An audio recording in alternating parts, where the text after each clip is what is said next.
kindly run us through the type of activity that we are currently seeing on the market? We have seen some positive results coming through this week. Yes, indeed. The positive numbers coming out and the general reports that we are getting from the 2011 year are pretty positive and have spurred the market upwards. However, unfortunately, on the NSE, the volumes still remain not particularly high. So it is questionable if at this point in time, the results that continue to come in, if they will be able to sustain the upward rally that we've witnessed on the day and in the week. Looking at British American Tobacco, it came out with results really posting significant gains in today's trading session, up 15.38 points on the day. Investors responding positively to those numbers. Yes, the numbers from BAT were quite impressive, and mainly they stemmed from the Nairobi factory, and BAT being a regional exporter of tobacco in various forms, really stood to gain from the second half of last year's currency fluctuations, and the results absolutely coming in quite strong. The company actually took a rather unusual turn in terms of the dividend payout.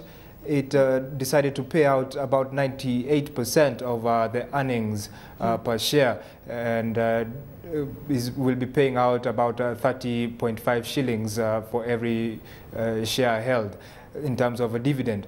So that aside, for BAT going forward, there are some concerns about the ability to sustain that kind of growth because of that large forex inflow of forex effect given the last year's results. Looking at some of the concerns that you've just mentioned, the stock sitting at 300 shillings, can we expect further upside to come through for the stock going forward?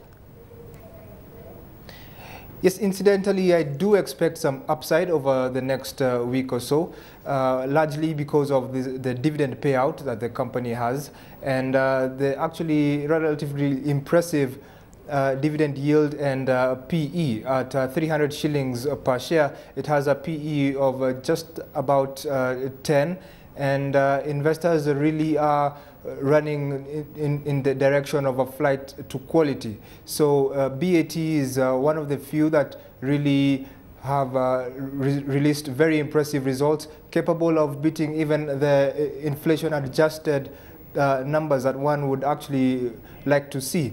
So BAT, absolutely pretty good results.